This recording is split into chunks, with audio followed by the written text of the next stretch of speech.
makes your garden grow? Water and sunshine. What makes your spirit grow? Knowing that she'll be mine.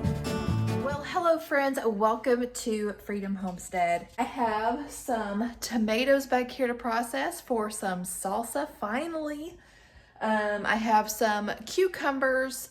I'm gonna do some bread and butter pickles. I have some zucchini, bell peppers that I'm going to dice, a few squash, green beans. That is not quite enough to do a canning session with. Blanch those and freeze those. I would bring you guys along. I need to unload the dishwasher first, and I also need to start dinner. And I also have some bone broth, some bone chicken broth that I made. I had an organic chicken from Aldi that I had roasted and made some delicious broth. But I'm going to jar that up and freeze those. I'm not going to can them because I don't want to get that out tonight. So let's do this.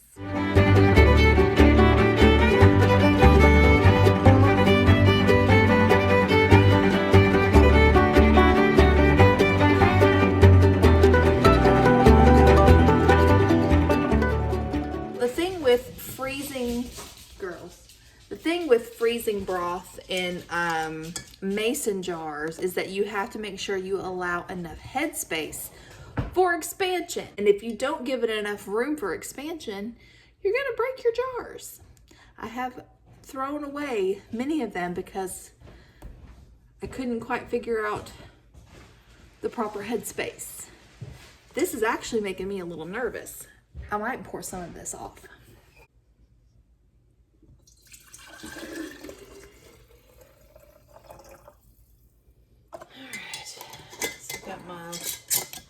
My lids washed. I'm using the Forjars lids, and I know you guys have heard other YouTubers talk about how great they are, but seriously, they are awesome. I've got a link and a discount code down for you guys in the description box below if you are interested. So far, I have had 100% success with sealing so far. But these, like I said, are going to go into my freezer downstairs. I'm hoping that I left enough headspace that my jars don't bust. All right, so before I start on the other stuff, I'm going to go ahead and get the dishwasher unloaded and dinner started, doing a really simple dinner of spaghetti and salad. And then I'm gonna get back to processing as much of this as I can before I absolutely call it quits tonight.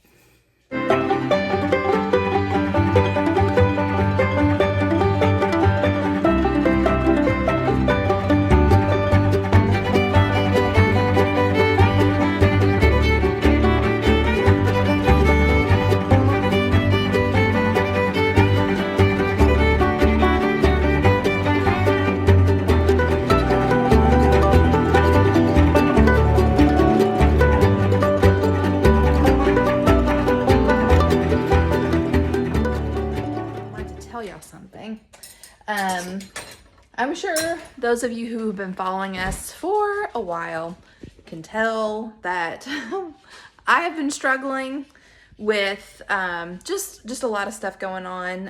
It's like ever since last year, just struggling to get back on track with a lot of different things. My health journey, my house. Of course, we're in construction and it's just hard to get on top of everything. Then I changed jobs. And anyway, with that said, I am on a mission to get things for me back in order. Myself, quiet, my house. And yesterday and today, I spent the day purging. Now, you can't tell it, but let me tell y'all, I loaded the back of my vehicle, and I drive an SUV, and I had seats down, and I loaded it with stuff. And I need to do another round, especially here in the kitchen, and probably my clothes. I I'm like, I'm not going to stop until I have peace.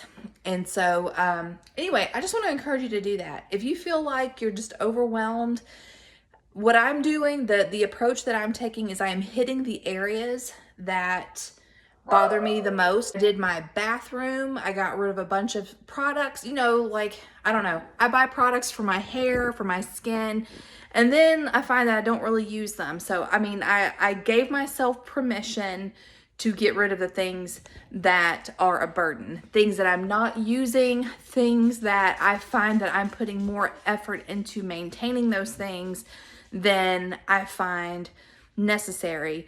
I'm giving myself permission not to feel obligated to keep things, because, you know, people give you things because they want to bless you, not because they want to burden you. And I think that when we keep that in mind, then it frees us to move forward in life without those things. What we received from them was a token of how they feel about us. That will never go away. But you do not have to keep the thing if it is causing you stress or anything. You know, you see what I'm saying? Like, I've given myself permission to let go of things and not feel obligated to keep them because of who gave it to me. I treasure their love and what they wanted that gift to do for me. That is what I am hanging on to. That is what I appreciate. But I am also giving myself permission to let go of those things if they are overwhelming me in conjunction with a lot of other things. So that is what I have been doing, and I feel amazing. I even had enough room in my cabinet down here. I got rid of some stuff that I was able to fit my mixer, which I had always kept out on the counter. So that was pretty amazing.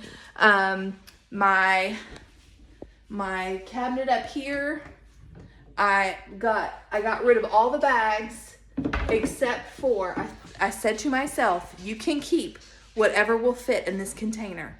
And so that is all of the grocery bags that I have. I think I counted like 25 bags. I can't imagine why I would need more than 25 bags. Then up here, these are all of my reusable bags. And then I kept some paper bags, a few of them, for ripening produce. And I thought I could use them in the garden as a weed barrier if I needed to. So that's all good. And then I went through this, got rid of a bunch of stuff, y'all. I'm telling you what, I feel like I can breathe. I went through my closet, my bathroom, my bedroom, and then in here, and I did the linen closet in there. I just feel so good. Okay, I'm done rambling. I need to cook dinner. So while I am waiting for dinner to cook, I'm gonna go ahead and process my bell peppers. I'm gonna get these washed off. I'm just gonna cut them. I think I'm gonna just dice these, and then I'm gonna throw them in a Ziploc freezer bag.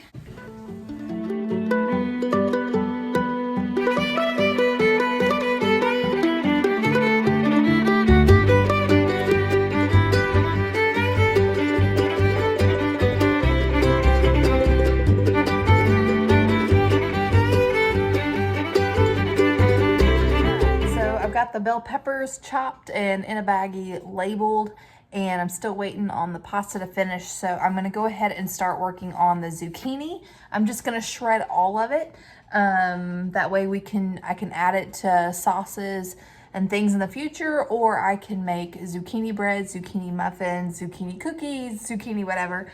And so all I'm gonna do is, I've got my shredder, and one of y'all sent me this chainmail glove, and I love it because I can just, you know, just go through and shred like crazy and not worry about nicking my knuckles.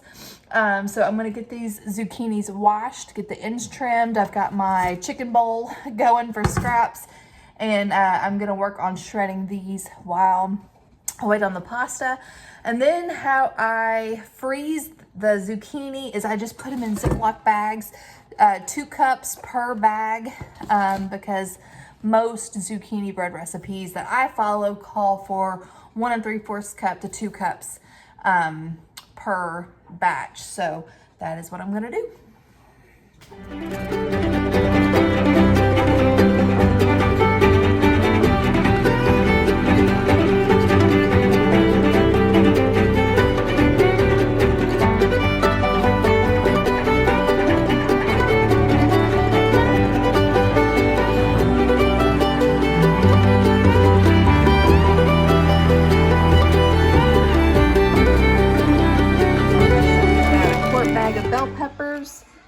I got 11 cups of shredded zucchini. So all of that is for the freezer. Dinner is ready, so we will come back maybe tonight or in the morning. Morning, friends. I don't know what, I just needed my hair out of my face. Yes. Okay, so it is the next day. It is Saturday. I've got a million things that I need to get done today. So it is 8 o'clock. I slept late, which is okay. I needed it. But we're going to start this morning with salsa. Now, I'm going to tell you how I do this really quick. Used to, I would peel the tomatoes, but ever since I got my immersion blender, I don't do that anymore. So I'm going to wash these tomatoes. This is all my canning stuff. I'm going to wash these tomatoes, cut off the bad spots, quarter them, and get them in this pot and get them to breaking down. And then I'll show you what I do from there. All right, so I've got my tomatoes in the pot. I'm gonna go ahead and turn this on to medium. And since I know this is not enough for the two envelopes of Mrs. Wages, I'm gonna add, I've got this small can of diced tomatoes. I have a large can of diced tomatoes. And then I also have some store-bought tomatoes that I need to use up. So I'm gonna put all of that in the pot and then we're gonna let this start cooking down. I'm gonna drain the juice off of the canned tomatoes. When I'm ready to start pureeing this, I'll show you what it looks like. All right, so I've got everything in there. I can hear it heating up on the bottom. So I'm just gonna come and stir it periodically. You're looking for a lot of juice to render, and this is gonna cook down and break down. And like I said, I will show you what it looks like before I start pureeing it. I do like a rough puree because I like some chunks in my salsa. But anyway, on standby, in case I need it, I do have some tomato paste. And that is, if this is like super duper runny, I will add it. We like ours not thick, but not soupy either. Like we like, just a good scoopable salsa. So anyway, I will show you what it looks like when I am ready to start pureeing. In the meantime, I need to make some coffee. Really close to where I want this to be before I start buzzing it with the immersion blender. I went ahead and got my hot water bath canner out of the cabinet. I've got it washed out with warm soapy water. I've got water in it. Once I use the immersion blender on this, I'm gonna add the seasonings and the vinegar. And then after that, once it comes to a rolling boil for about 10 minutes, it's gonna be ready for jars. So I need to go ahead and get my jars ready too.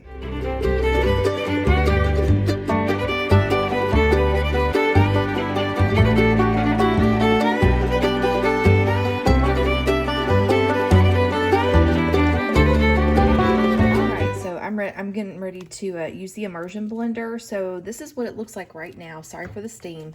But you can tell that this is broken down. We've got a lot of juice. And yeah, I don't know. This is not a rule or anything that I've seen anywhere, but it just, when it gets to this consistency, it's easier to blend with the immersion blender. So basically, I'm just looking for a softened fruit that will break up easily when I use the immersion blender. That's all I'm looking for. But you see these like little tight curls here? That's the skin. The immersion blender will actually take care of that. So that's one of the reasons why I love doing it this way, is it really just cuts the work down. And then once I get this blended, I'm gonna see how soupy it is. And if I wanna add some tomato paste, then we'll add our seasonings and our vinegar.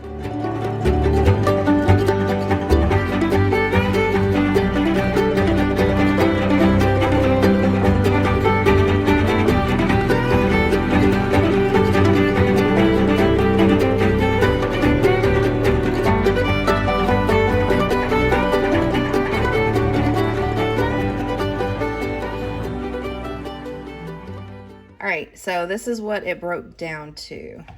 So yeah, I think I did it too much. So this is enough to do 2 of these. So I'm gonna add the 1 big can of tomato paste, and then I'm just gonna follow the directions on the back, which is I'm gonna need a cup of, I'm gonna use white distilled vinegar, the 2 pouches, and then the tomato paste. And then we let it come to a rolling boil, I think for 10 minutes. And we'll fill our jars, put the lids on, and get them in the canner.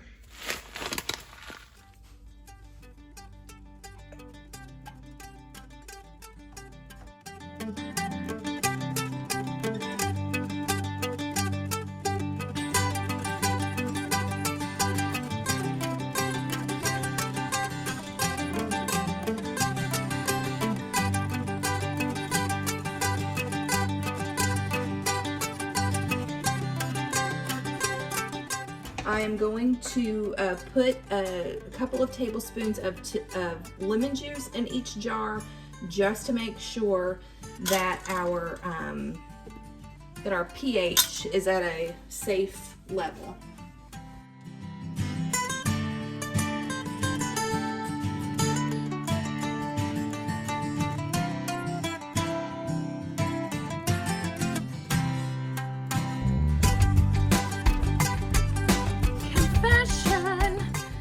I was listening to the Minimalist Mom interviewing this guy who wrote a book, and I'm going to link that. That conversation was so good.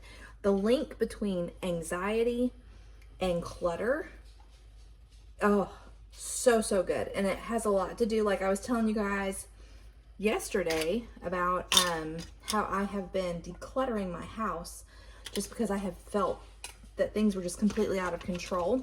And I'm gonna say this because I know there's gonna be some of my Christian watchers who are like, God is in control. And yes, he is, but he has also made us steward of things. And when you no longer take ownership of the things that the responsibilities that he has given you, then there are repercussions. And some of that I feel like is anxiety. So, I think I've had a level of it. Like, I don't have anxiety attacks or anything like that, but it's like, I have this like mental fog to the point where like, I don't even know where to start. You know, like I look at the house, I look at my weight, I look at all of these things that have happened since last year. And I was like, there's just so much, I don't even know where to start.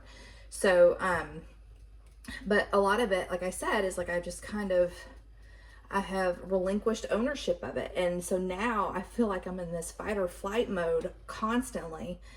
And which is, I think, part of the reason why I've gained a lot of weight. So anyway, that conversation was just amazing, and I will link that down below. So it's the Minimalist Mom. If you guys aren't following her on everything, you totally should. I really appreciate everything that she does. Okay. So while I was listening to that, I've got my jars filled. I just wiped down the rims. I put the lids on. I got 11 pints of salsa. I am so happy. And now we're going to process these in the hot water bath canner for 40 minutes.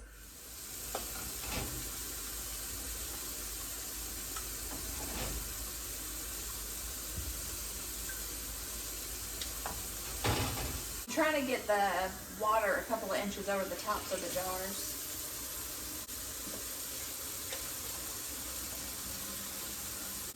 Since this is going to process for 40 minutes, you want the water about 3 inches over the jars. So we're going to cover this, and then when it gets to a rolling boil, then we're going to start the timer for 40 minutes. I'm going to clean up my work area here. Not all of the salsa fit in the pot, but that's okay. Yay!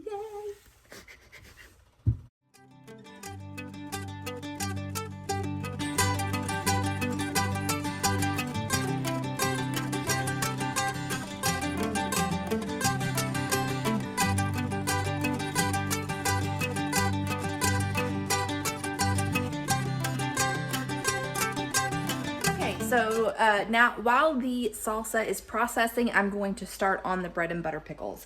So I know that I do not have enough cucumbers for a whole batch of brine, but that's okay, because what we're gonna do is we're gonna pack our jars, pour the liquid over them.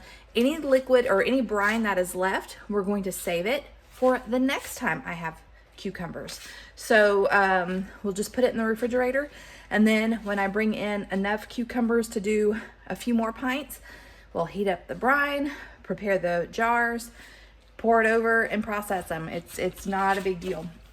Okay, so I have my cucumbers here, and I'm gonna just wash these, and then I'm going to slice them, and we're gonna put these in pint jars. I had a moment of genius. My laptop fits right there. I can watch YouTube while I work. Yeah. Now last year, this problem in our local weed gathered was used for tomatoes, but I didn't need it for tomatoes this year, and I wanted to plant something in the hole to prevent weeds.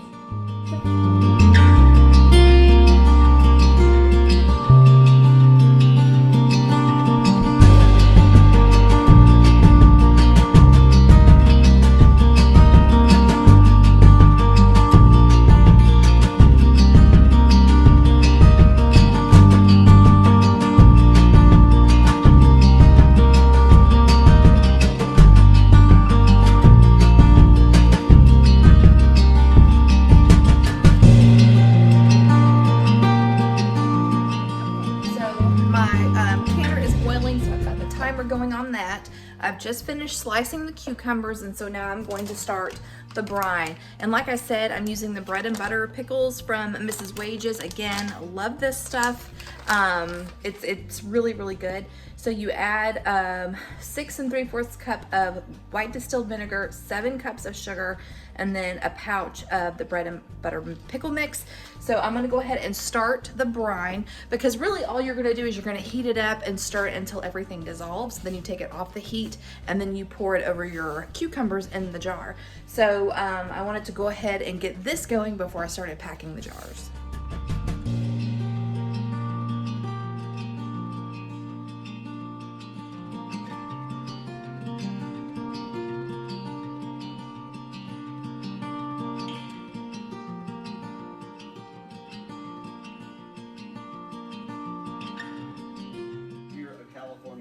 That's a bell pepper.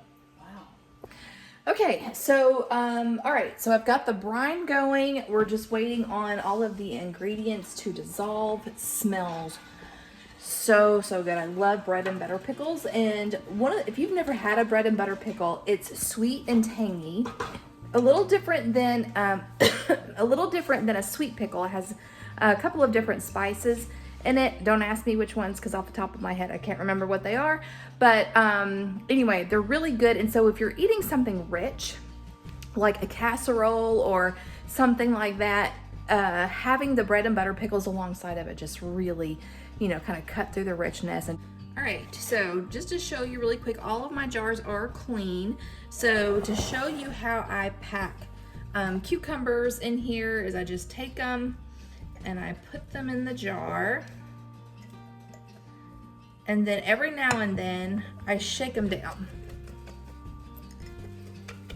and it just helps to fill those gaps. And I dropped a slice, like that, and then I keep adding it and shaking it down until I get, I think it's an inch headspace.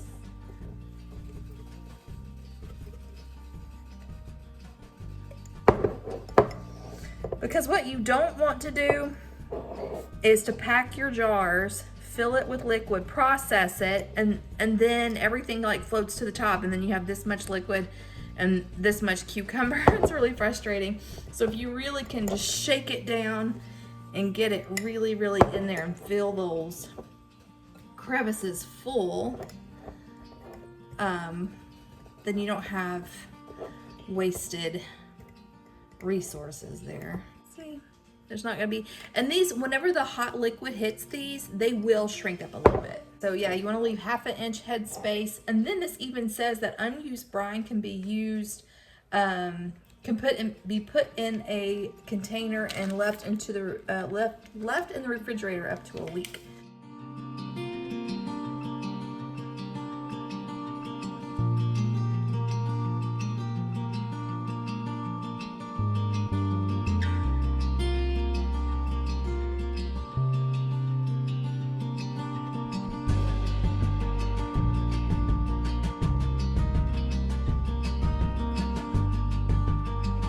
enough sliced cucumbers for 6 pints.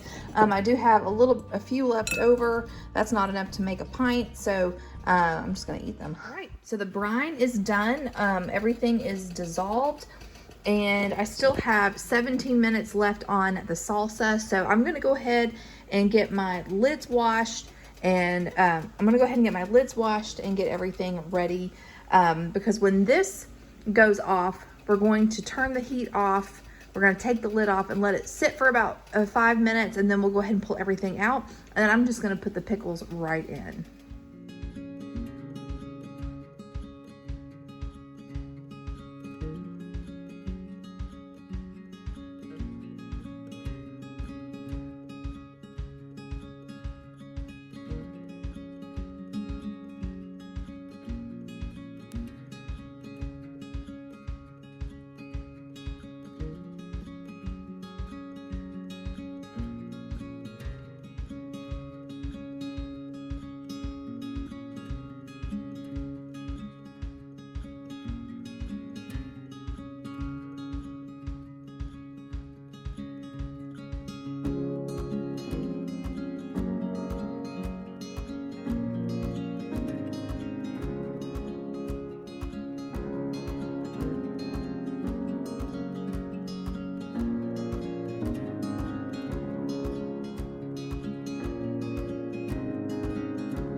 Beautiful. Oh, I cannot tell you how happy my heart is right now.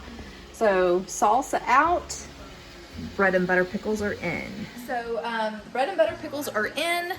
These will process for 10 minutes. So once it comes to a boil, we start processing for 10 minutes. I'm going to get this in a jar and then put it in the fridge, and then we'll have it ready for the next time. So that's pretty awesome.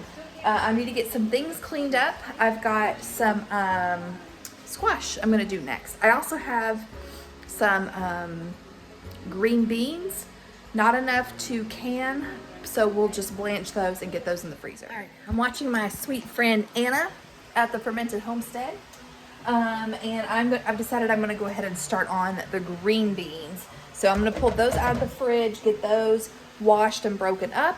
I've already got my pot over here with water, just kind of waiting on me. Oh, I need to check my pickles, see if we're boiling yet. Not, well, that's loud. Not yet.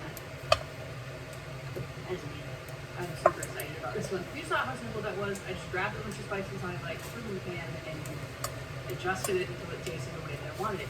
Super easy, super quick, especially when you rose and all over on top of the okra. And you know what? I'm just gonna let it go because at this point it's gonna be a huge hassle to disturb the plants.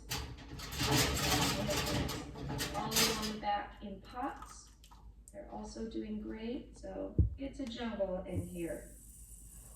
Winter squash is also just Okay, so we've ended up today with 11 pints of salsa, 6 pints of bread and butter pickles, and I am getting ready to process these green beans. Okay, so to blanch green beans, all you gotta do is bring your water up to boil. You drop your green beans down in there. I let them go for about 3 minutes. Then I pull them out and put them into ice water to stop the cooking process. And then I lay them out on some clean towels to let some of the moisture evaporate off of them. And then I throw them into quart-sized Ziploc bags, squeeze all the air out, make sure they're labeled, and I throw them in the freezer. So that is what I'm going to do with these. And I know that some people don't do their green beans that way. The reason why you want to blanch some vegetables is there is an enzyme that when most vegetables are frozen, that enzyme will break down the cell walls. So whenever you go to cook and consume the vegetable, it becomes really mushy. So I was watching Art of Creation Homestead and they were saying that that enzyme is not found in green beans. But I have frozen green beans before without processing them, and I actually do like the texture and the color better by blanching them. So you do whatever you want to. I don't blanch squash. If I freeze squash, I don't blanch it because you don't have to. It really doesn't change the color or the texture of the squash.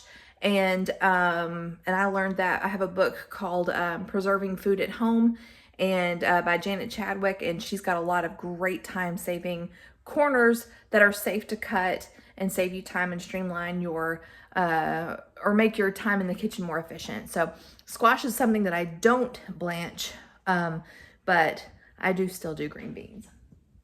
Okay, so I've got my water coming up to boil, and I am going to get some of these dishes dried and put away. And I do have some squash that we are going to process, and then I've got some other things I need to do, such as going to the grocery store and going to TSC to get some chick feed. So I'm gonna do that after this is done. Yeah, it's been a good day. We got 11 pints of salsa. I am so excited. You guys have no idea. The salsa and the pickles. I am just thrilled. You can always add more flour. Now, after stirring together the butter and honeycomb flour, I was fully planning on just pouring in some milk, but when I opened up my refrigerator, I remembered that I have a whole bunch of leftover buttermilk for making butter, and I wondered how that would taste instead to do a buttermilk gravy. So I poured in a good portion of buttermilk, added in salt and fresh pepper to taste. Just super simple cheese to make. If you've never made cheese before, it's a good place to start because it doesn't require aging. You can make it in the same day. Don't really need any special tools, except as every meal we have, no matter how basic, no matter how much it's made from staples like cheese, flour, milk, salt, add in salt, pepper, and have a nice cheeseburger soup.